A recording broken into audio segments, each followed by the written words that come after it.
આ વિભાગમાં આપનું સ્વાગત છે।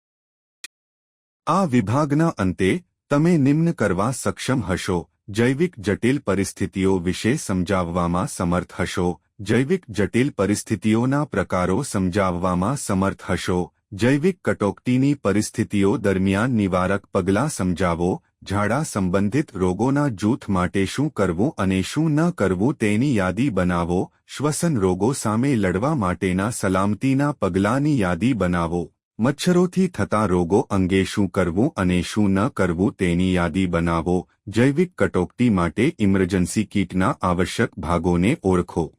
જૈવિક કટોકટીમાં સ્વયંસેવકોની ભૂમિકાને સમજો। ચાલો તેની સાથે શરૂઆત કરીએ કે જૈવિક જટિલ પરિસ્થિતિઓનો અર્થ શું થાય છે। આપણે બધા વિશ્વભરમાં ફેલાયેલી કોવિડ-19 રોગચાળાને યાદ કરીએ છીએ અને જેણે લાખો લોકોના જીવનને પ્રભાવિત કર્યું હતું।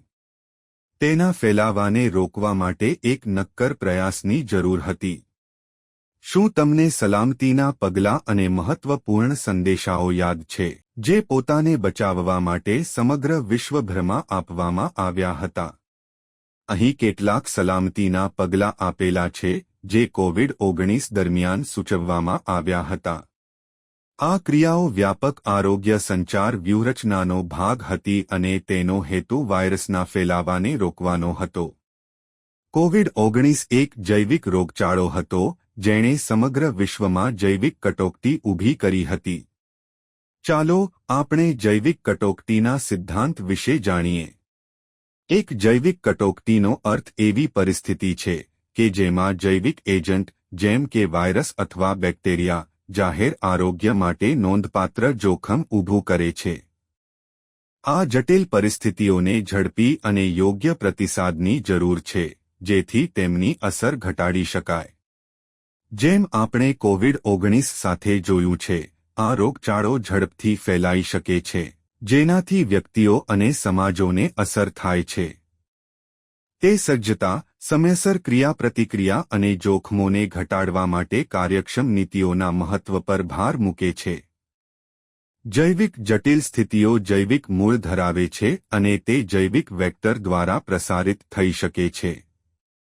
આમાં ઝેરી સૂક્ષ્મસજીવો સાથે સંપર્ક કે ઝેરી પદાર્થો અને બાયોએક્ટિવ પદાર્થોના સંપર્કનો સમાવેશ થાય છે।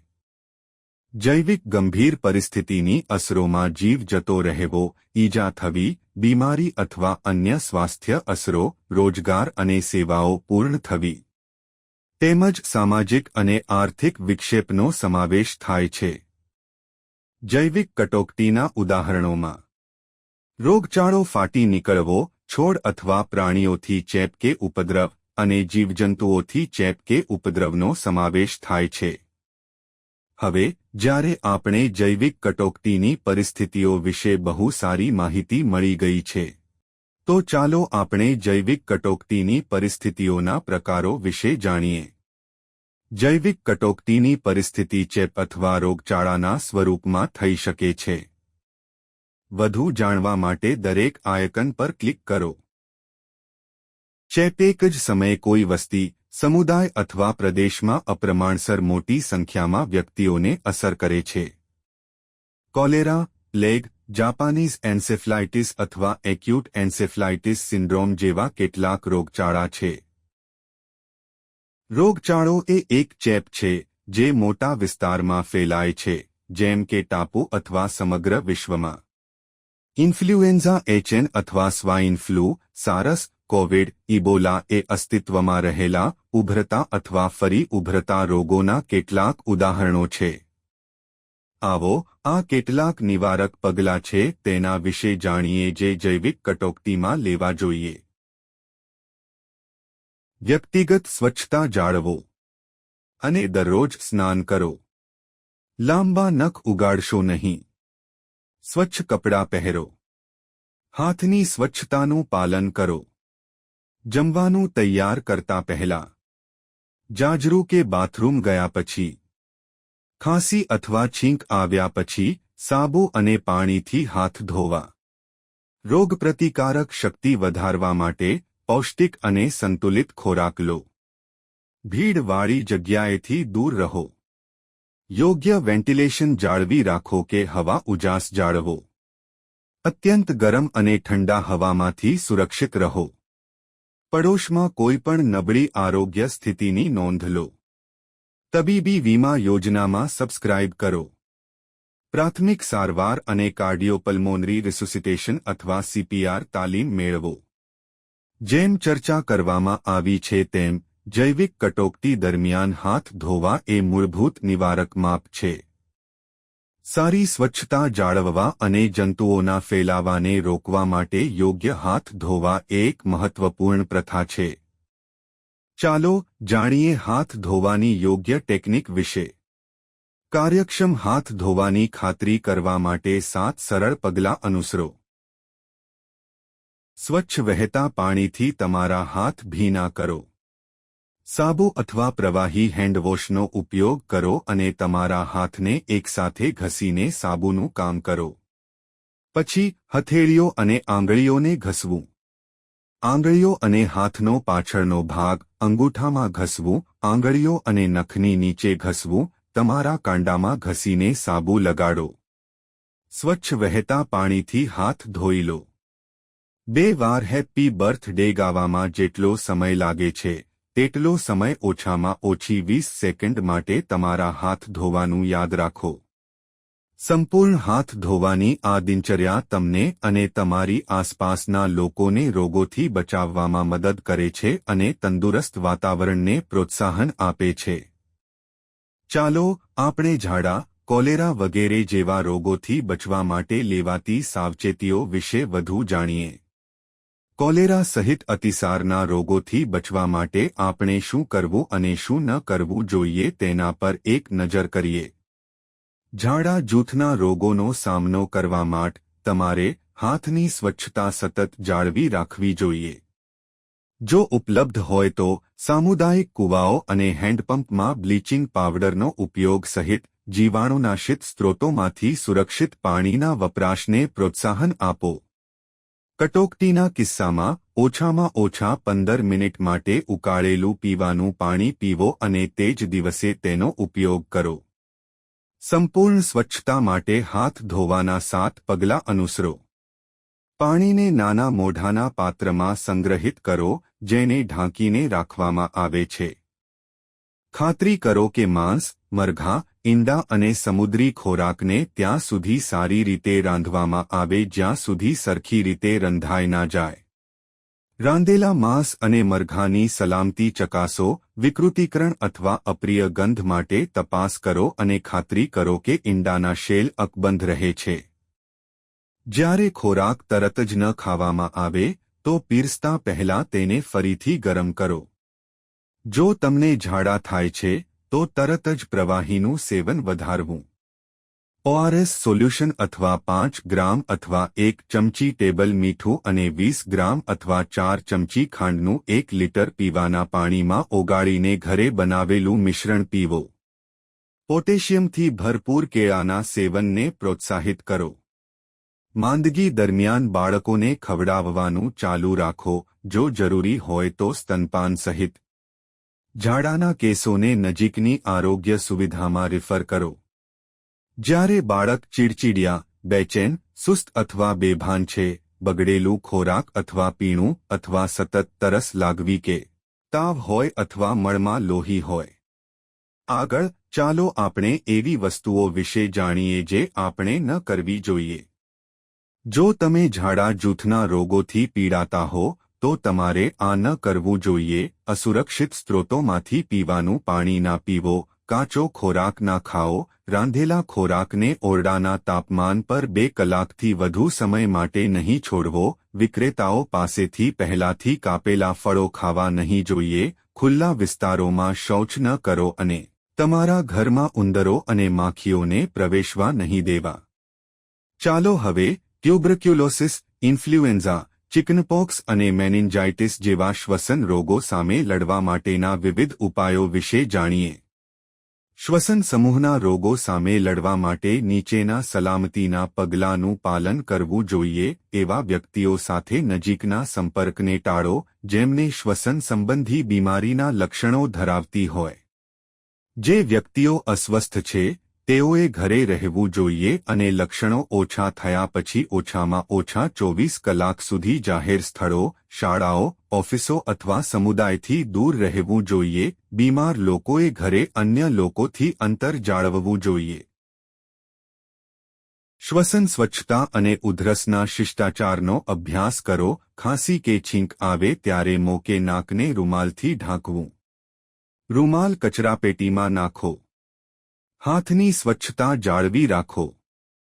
સાબુ અને પાણીથી વારંવાર હાથ ધોવા. આલ્કોહોલ આધારિત સેનિટાઇઝર અથવા એન્ટિસેપ્ટિક હેન્ડ વોશ વગેરેનો ઉપયોગ કરવો અને ડિસ્પોઝેબલ ટિશ્યુ, કાગળ અથવા રૂમાલનો ઉપયોગ કરીને તમારા હાથને સારી રીતે સૂકાવો. શંકાસ્પદ કે પુષ્ટિ કરેલ ઇન્ફ્લુએન્ઝાના શંકાસ્પદ કેસોમાં સંભાળ રખાનારાઓએ અને નજીકના કુટુંબના સંપર્કો સહિત આ કરવું જોઈએ. પ્રમાણભૂત અને પ્રમાણિત ટ્રિપલ લેયર સર્જિકલ માસ્ક પહેરો. પૂરતી ઊંઘ, શારીરિક પ્રવૃત્તિ, તણાવ વ્યવસ્થાપન, પ્રવાહીનું સેવન અને પૌષ્ટિક ખોરાક લેવાને પ્રાથમિકતા આપો અને ધૂમ્રપાનથી દૂર રહો. શ્વાસ લેવામાં તકલીફ અથવા શ્વાસ લેવામાં તકલીફ અનુભવતી વ્યક્તિઓએ તાત્કાલિક તબીબી સહાય લેવી જોઈએ અને નજીકની હોસ્પિટલમાં જાણ કરવી જોઈએ. જો બીમાર વ્યક્તિઓને સમુદાયમાં જવાની જરૂર હોય, ઉદાહરણ તરીકે તબીબી સારવાર માટે, સંક્રમણના જોખમને ઓછું કરવા ચહેરા પર માસ્ક લગાવો અને ખાંસી કે હિંકવા પર રૂમાલનો ઉપયોગ કરો. જેનાથી ચેપ લગવાનું જોખમ ઓછું થશે અને ખાતરી કરો કે રસીકરણની સ્થિતિ નેશનલ યુનિવર્સલ ઇમ્યુનાઇઝેશન પ્રોગ્રામ મુજબ અપડેટ કરવામાં આવી છે. ચાલો હવે મલેરિયા, ડેન્ગ્યુ, ફાઇલેરિયાસિસ અને ચિકનગુનિયા જેવા મચ્છરજન્ય રોગોના કિસ્સામાં શું કરવું અને શું ન કરવું તે વિશે જાણીએ. વધુ જાણવા માટે મરરને દરેક કાર્ડ પર ખેંચો. હાથ અને પગ આવરી લેતા કપડાં પહેરીને સનડાઉન સ્લીવ ડાઉન અભિગમ અપનાવો. મેલેરિયા ફેલાવતા મચ્છરોના ઉત્પત્તિને રોકવા માટે જમીન અને અન્ય વિસ્તારોમાં પાણીના તળાવો દૂર કરો. ખાતરી કરો કે પાણીના કન્ટેનર અને ટાંકીઓ અઠવાડિયામાં ઓછામાં ઓછા એક વખત ખાલી કરવામાં આવે છે. મચ્છરોના પ્રજનનને રોકવા માટે કુલરમાંથી નિયમિતપણે પાણી કાઢો. મચ્છરોના પ્રવેશને રોકવા માટે કોઈપણ સેપ્ટિક ટાંકીને સુરક્ષિત રીતે ઢાંકીને સીલ કરો. મચ્છરદાની, ખાસ કરીને જંતુનાશક સારવારવાળી બેડ નેટ અથવા આઈટીબીએનના ઉપયોગને પ્રાધાન્ય આપો. મચ્છરોને અસરકારક રીતે દૂર કરવા માટે સૂતા પહેલા જંતુનાશક દવાનો ઉપયોગ કરો. શું ન કરવું? બહાર જતી વખતે બાળકોને શોર્ટ્સ અને હાફ બાયના કપડાં પહેરવા માટે પ્રોત્સાહિત કરશો નહીં. પાણી એકઠું થવા ન દો. ફેંકી દીધેલી વસ્તુઓ જેમ કે ટ્યુબ, ખાલી નાળિયેરના છીપ, ઘરની વસ્તુઓ અને પાણી હોય તેવી વસ્તુઓ જેવી કાઢી નાખવામાં આવેલી વસ્તુઓને ખુલ્લામાં એકઠી થવા દેવી નહીં. ગામના તળાવમાં ના સ્નાન કરશો જ્યાં પશુઓ પણ સ્નાન કરે છે. ઇમરજન્સી કીટ બનાવવું મહત્વપૂર્ણ છે જેમાં જૈવિક આપદાઓ દરમિયાન મહત્વપૂર્ણ હોય. આગળ જોઈએ તેમાં શું શામેલ હોવું જોઈએ. ઓરલ રિહાઇડ્રેશન સોલ્યુશન અથવા ઓઆરએસ પાઉચ, પેરાસિટામોલ ગોળીઓ, ઝાડા વિરોધી ગોળીઓ અને એઠનરોધી ગોળીઓ. જૈવિક કટોકટી દરમિયાન સ્વયંસેવકો ઘણી રીતે મદદ કરી શકે છે. ચાલો સ્વયંસેવક ભજવી શકે તેવી વિવિધ ભૂમિકાઓ વિશે જાણીએ. સ્વયંસેવકો આમાં મદદ કરી શકે છે. લોકોને ચેતવણી આપવા માટે, ઝેરી દૂષણના સંભવિત સ્ત્રોતોનું સંચાલન કરવા માટે સત્તાવાળાઓને ઓળખવા અને સમર્થન આપવા, જૈવિક આપત્તિઓ દરમિયાન લેવામાં આવતા સલામતીના પગલાં વિશે લોકોને શિક્ષિત કરવા અને જો સ્થળાંતરની આવશ્યકતા હોય તો લોકોને સલામત સ્થળોએ ખસેડો.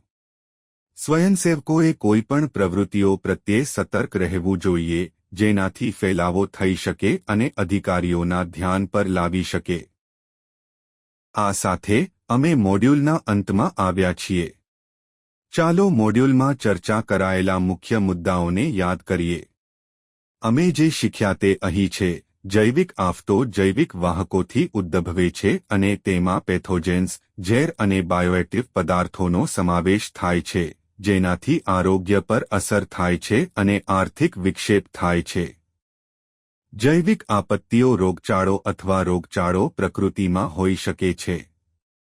તૈયારીના પગલાઓમાં કુટુંબની આપત્તિ યોજના બનાવવી, સ્વચ્છતા જાળવવી, હાથ ધોવાને પ્રોત્સાહન આપવું, સંતુલિત પોષણની ખાતરી કરવી અને વધુ પડતી ભીડ અટકાવવા અને યોગ્ય વેન્ટિલેશન સુનિશ્ચિત કરતી વખતે રસીકરણનો સમાવેશ થાય છે. કોલેરા જેવા અતિસારના રોગો માટે વ્યક્તિઓએ સ્વચ્છતાનું પાલન કરવું જોઈએ, સલામત પાણીનું સેવન કરવું જોઈએ, પાણી ઉકાળવું જોઈએ, ખોરાકને સારી રીતે રાંધવો જોઈએ, ઓરલ રિહાઇડ્રેશન સોલ્યુશન્સ ORS નો ઉપયોગ કરવો જોઈએ અને અસુરક્ષિત પાણી ટાળવું જોઈએ અને રાંધેલા ખોરાકને ટાળવો જોઈએ. ટ્યુબરક્યુલોસિસ અને ઇન્ફ્લુએન્ઝા જેવા શ્વસન સંબંધી રોગોના કિસ્સામાં સાવચેતીમાં બીમાર વ્યક્તિઓ સાથે નજીકના સંપર્કને ટાળવું, બીમાર હોય ત્યારે ઘરે રહેવું, માસ્ક પહેરવું, શ્વસન સ્વચ્છતાનો અભ્યાસ કરવો અને શ્વસન સમસ્યાઓ માટે તબીબી સહાય લેવી શામેલ છે. મચ્છરજન્ય રોગો જેમ કે મેલેરિયા અને ડેન્ગ્યુ માટે રક્ષણાત્મક વસ્ત્રો પહેરવા, સ્થિર પાણીના સ્ત્રોતોને દૂર કરવા, જીવડા અને મચ્છરદાનીનો ઉપયોગ કરવો અને જરૂરી હોય ત્યારે તબીબી સલાહ લેવી જરૂરી છે. અશુદ્ધ પાણી અને કાચો ખોરાક ટાળવો, રાંધેલા ખોરાકને બહાર છોડવાનું ટાળવું, પાણીના સ્થિરતાને નિરાશ કરવું અને બીમાર વ્યક્તિઓ સાથે નજીકના સંપર્કને ટાળવું મહત્વપૂર્ણ છે. ઇમરજન્સી કીટમાં ઓરલ રિહાઇડ્રેશન સોલ્યુશન ORS, તાવ માટે પેરાસિટામોલ અને જઠરાંત્રિય સમસ્યાઓ માટે એન્ટીડાયરિયા અને એન્ટીસ્પસ્મોડિક દવાઓનો સમાવેશ થવો જોઈએ. હવે વિષયની તમારી સમજને તપાસવાનો સમય આવી ગયો છે. આ એક મૂલ્યાંકન કવાયત છે. બધા પ્રશ્નો સમાન મહત્વ ધરાવે છે. પરીક્ષા પાસ કરવા માટે તમારે ઓછામાં ઓછા 60% સ્કોર કરવો આવશ્યક છે. પ્રશ્નો કાળજીપૂર્વક વાંચો અને યોગ્ય વિકલ્પ અથવા વિકલ્પો પસંદ કરો.